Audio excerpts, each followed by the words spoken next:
روج باش هەواڵێن هێژا تەماشەوانên برومەت سەر ekranên Arwar TV ne. Weke tê zanîn ev mehekiye şer di navbera İran, Amerîka û İsraîl de dimeşe. Lêberê li gorî teoriya Amerîkan bi taybetî li gorî teoriya Donald Trump ev ne şer e operasyoneke li hember İranê dimeşe. Lêberê her ku diçe ev şer giran dibe.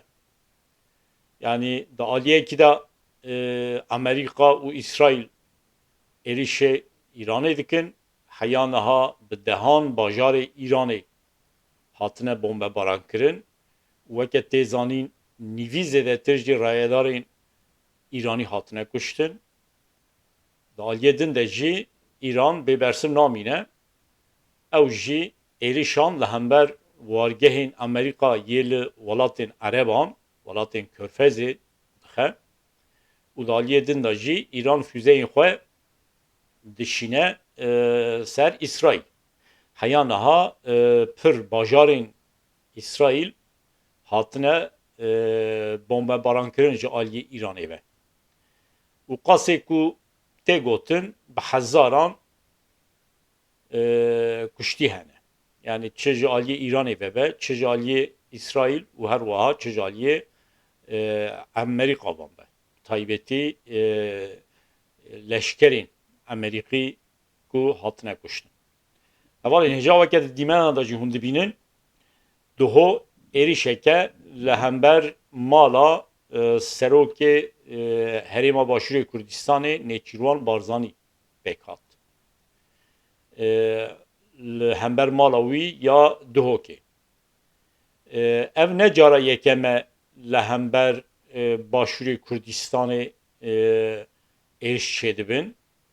Heya niha bi taybetî ji mehekê vir ve ku şer dest pê kiriye bi dehan caran êriş li hember Başûrê Kurdistanê çêbûye. Lêberê heya niha bi taybetî rayedareke Başûrê Kurdistanê yekî weke Nêçîrwan Barzanî ku tê zanîn serokê Herêma Kurdistanê ye hedef nehatibû girtin. Diho li hember mala wî ya li dihokê bombeyeke teqiya.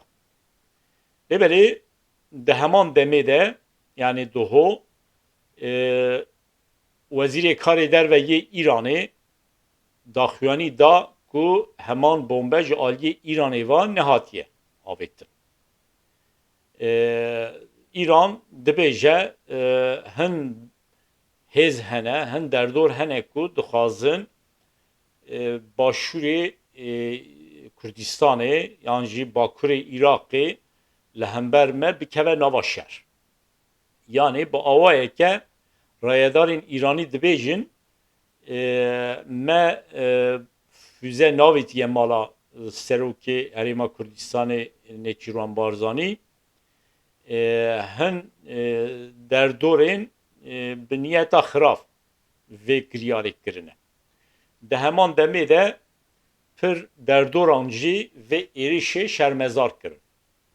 Yani serî de Serokwezîrê Iraqê Sudanî û dîsa serokê Komara Fransa Emmanuel Macron û her wiha Mazlum Abdî û pir derdorên din rayedarên Tirk jî vê êrişê şermezar kirin.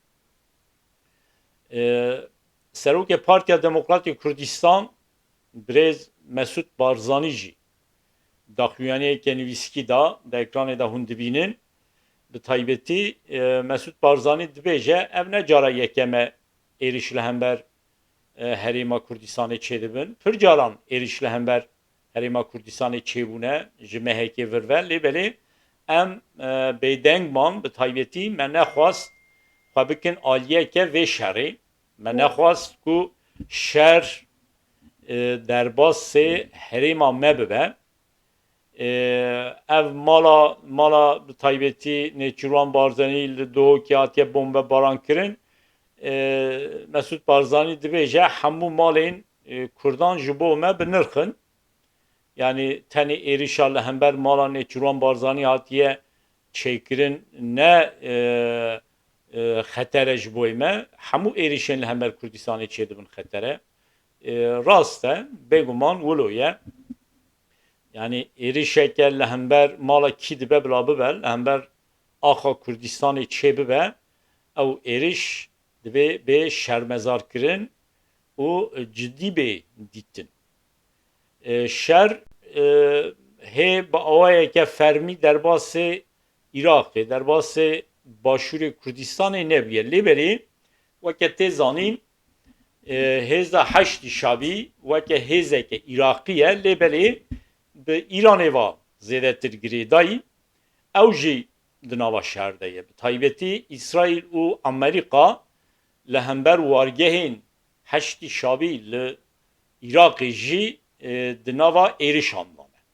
Heya niha pir wargehên heştî şabî li Iraqê hatine bombebarankirin ji aliyê Amerîka û İsraîl ve û her wiha bi dehan belkî bi sedan endamên heştî şabî li Iraqê hatine kuştin. Hikûmeta Iraqê ya li Bexdayê ew jî weke rêveberiya Herêma Başûrê Kurdistanê bi diqqet tevdîgerin. Bi taybetî naxwazin xwe bikin aliyeke vê şerrê. Yani naxwazin xwe ne li gel İranê diyar bikin ne jî dixwazin xwe li gel Amerîka û İsraîl diyar bikin. Ev nêzîkatiyeke rast e. Yani tu welateke Rojhilata Navîn dibe xwe tev li vî şerrî neke. Lê mixabin duho rayedarên Yemenê yê Hûsiyan hûn zanin Hûsî hêzeke çekdar e li Yemenê nêzîkê Îranê ye daxuyanî dan ku ew jî êdî di nava şer de ne. Heta ji Yemenê füze avêtin İsraîlê xistin. Yani Yemen jî niha bi awayeke fermî bûye parçeyeke vê şerê. Li gel İranê cih girtiye. Welatên Erebaa din diqqet dikin ku xwe li gel Amerîka û İsraîl diyar nekin. Lêberî serokê Amerîka Donald Trump yani çi dibêje bi xwe jî nizane tê çiwateyê dibêje welatên Ereban bi taybetî welateke weke Suudî Erebistan jî bi me re di nava şer de ye. û welatê din jî yê kendavê weke Bahreyn weke Kuveyt ew jî bi me re di nava vê şerê de ne. Yani dixwaze taybetî bêje em û İsraîl tenê li hember Îranê şer nakin welatê Ereba jî li gel me ne ew jî bi me re li hember Îranê şer dikin.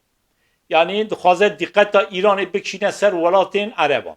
Yani bi awayeke direkt yani jî endirekt Donald Trump vê dixwaze bike.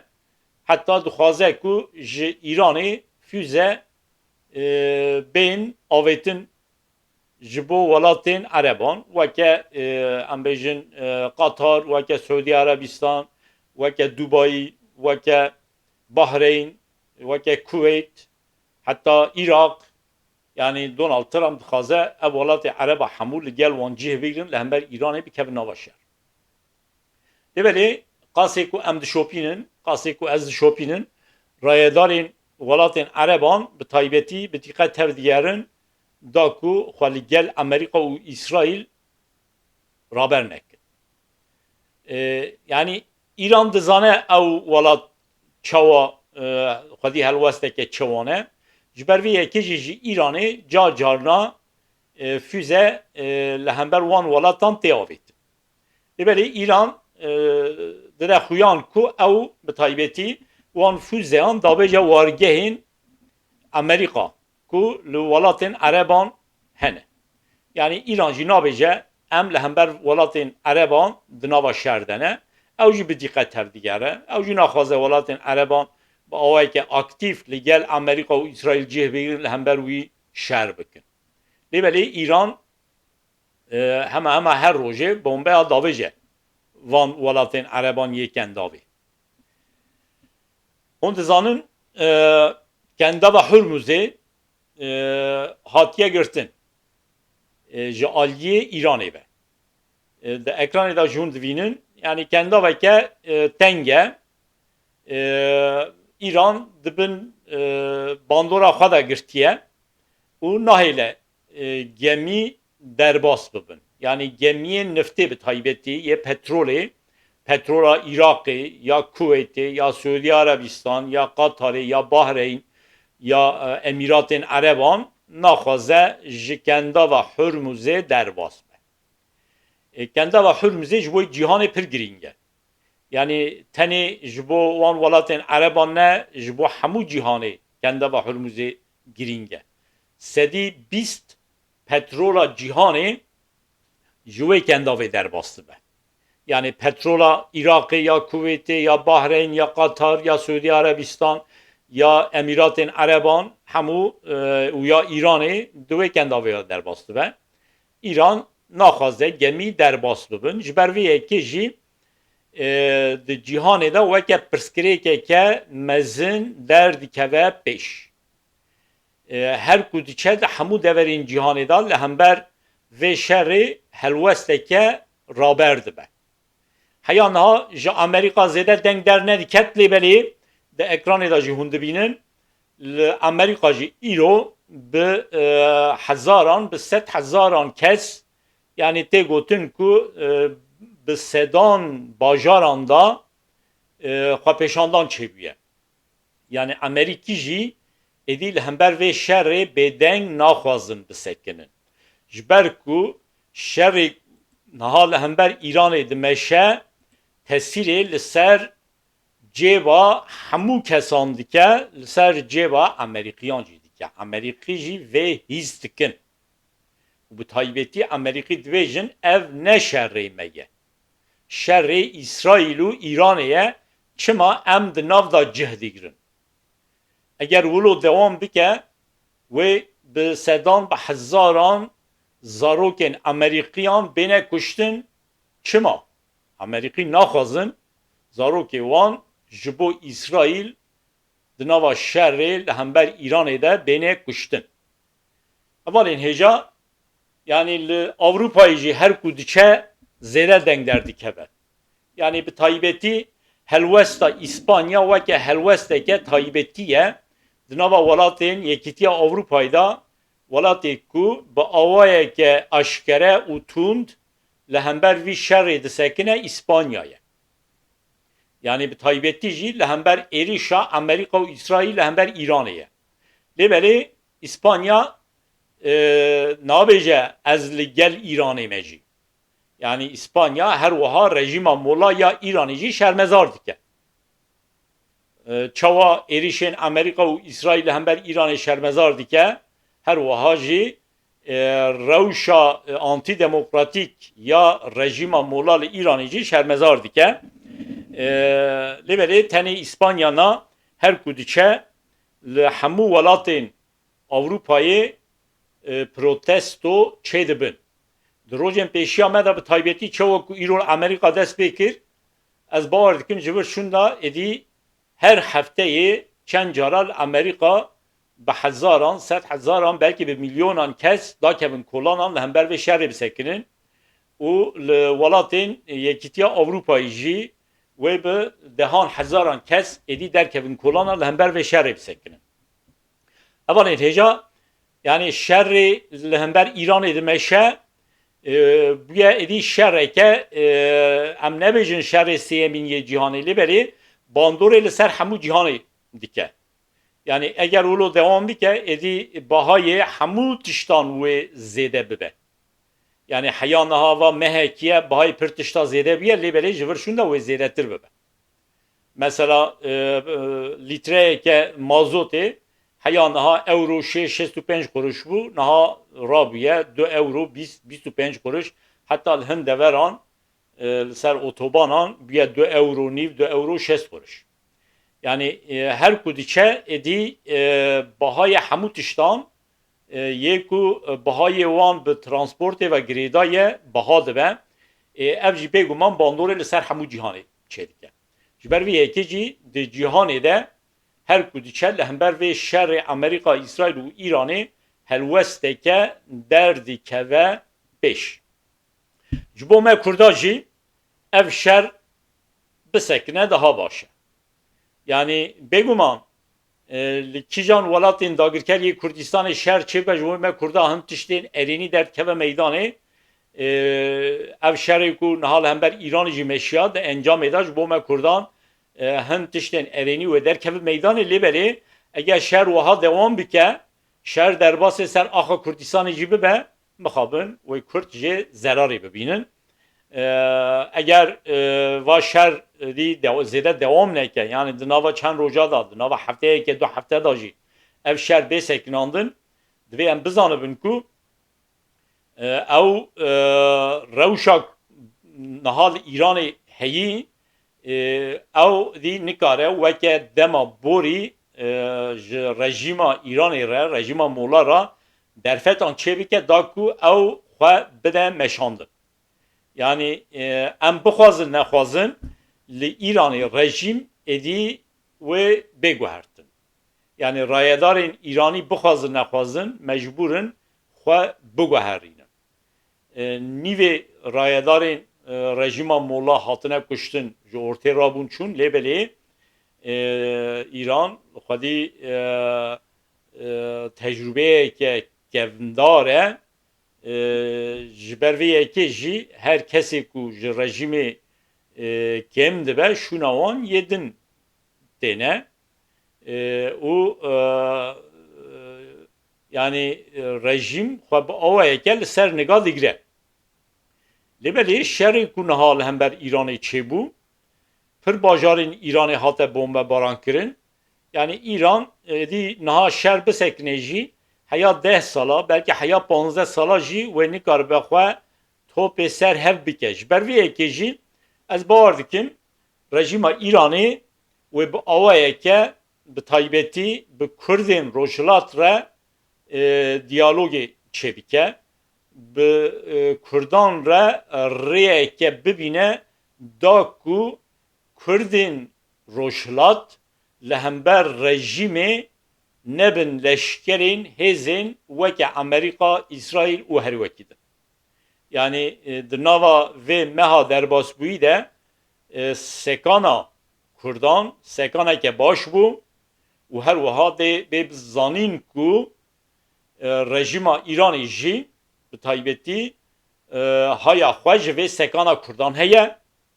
Eger ev sekana Kurdan wiha dom bike û Kurd zêdetir li Rojhilatê Kurdistanê xwe bi tenzîm bikin, xwe bi rêxistin bikin, şer nava çend roja da bisekine jî, çend hefte da bisekine jî êdî rejîma İranê neçare rêyeke bibîne da ku Kurd di demê pêş de li hember rejîma İranê ranebin û her wiha nebin leşkerên hêzên weke Amerika, İsrail û her wekî din. Evanên hêja di cîhanê de li her deverê rojev bêguman şer e. Fakat yani çawa ku şer li Îranê di meşe nayî wateyê rojev tenê İranê tenê şerê Amerika û İsraîlê ye li di cîhanê de problemê ditinin. Mixabin di cîhanê de problem pirin bi taybetî jî ji ber vê şerê problemên mirovahiyê her ku diçe kurtir dibin. Niha pir welatan da pirsgirêkên pir zêde ne girîngin nayê axaftin. Lê mixabin rejîmên antîdemokratîk bi taybetî rejîmên weke rejîma dewleta Tirk di vê demê de vê demê jî ji xwe re weke firseteke dibîne di vê demê de kiryarên xwe yê antîdemokratîk pêk tînin. Hûn dizanin ji vir çend roj berê cejnê Newrozê çêbû. Newroz hate pîrozkirin. Kurd li her deverê derketin qadên Newrozê Newroz pîrozkirin.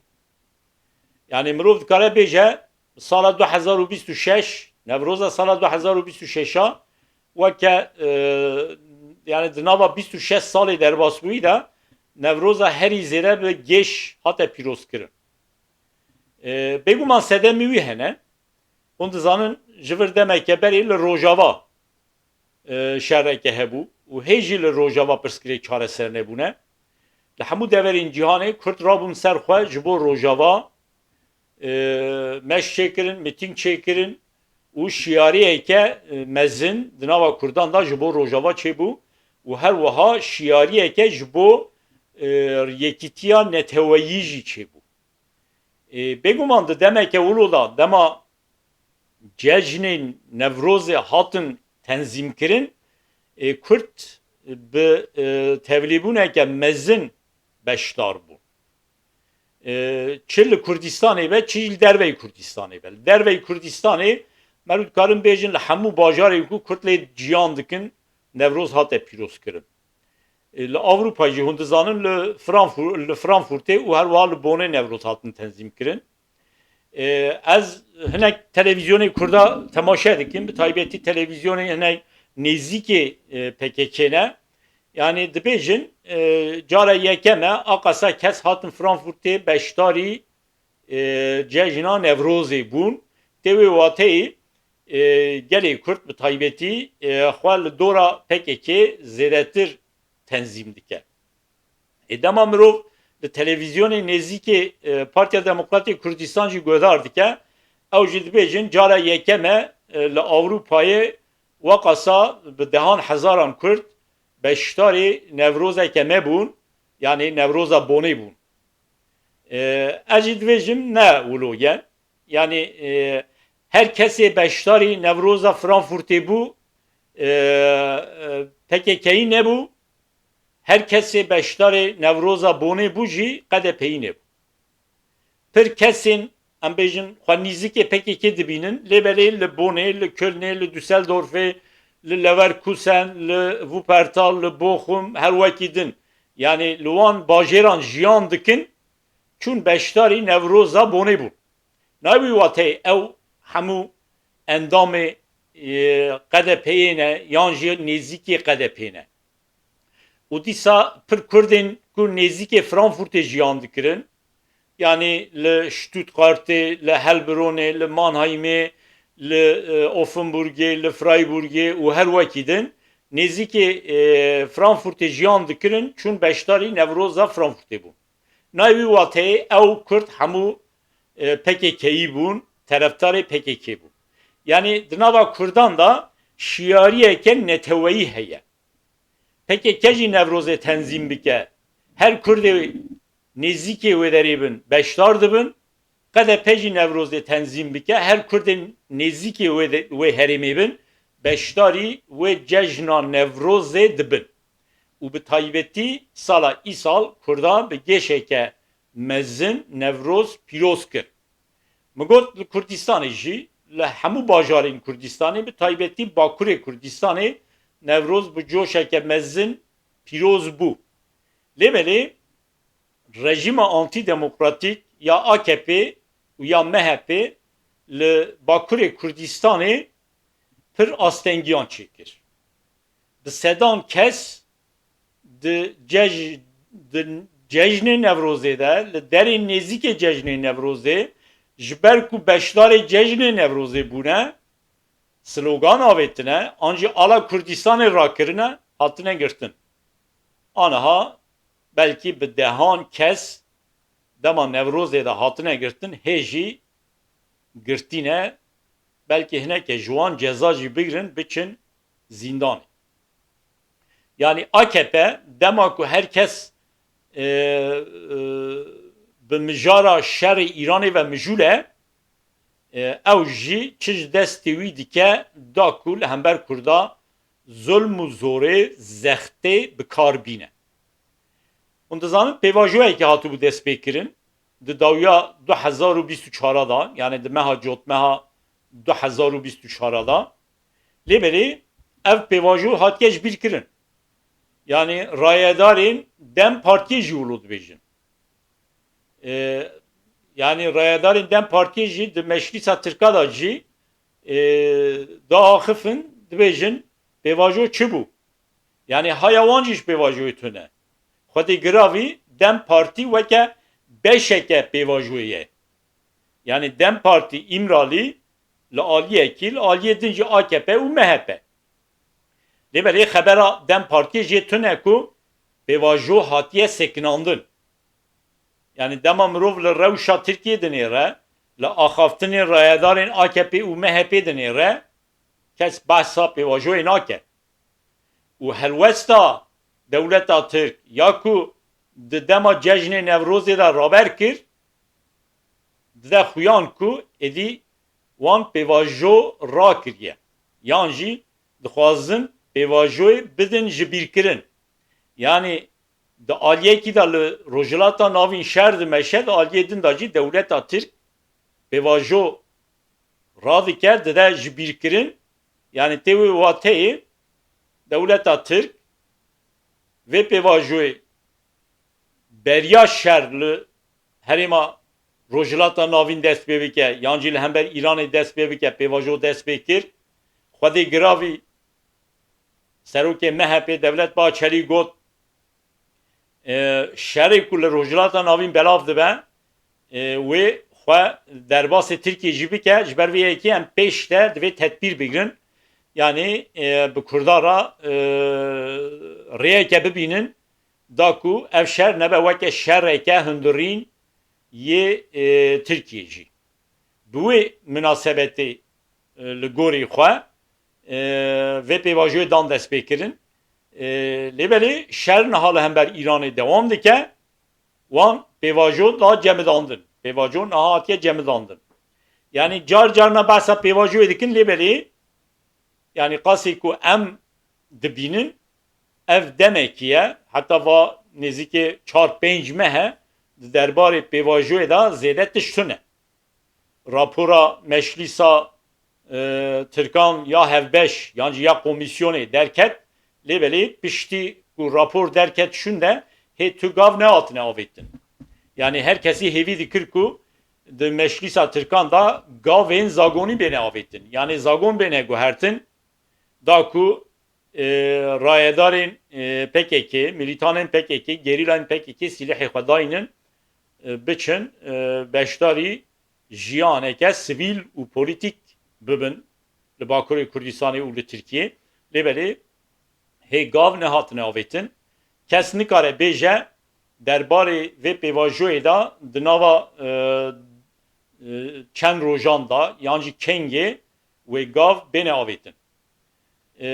Hevîdarim pêvajo bi tevayî ne ji bîr kirin. Yani ez li axaftinên rayedarên Dem Partiyê dinêrim, ew jî bêhêvî ne.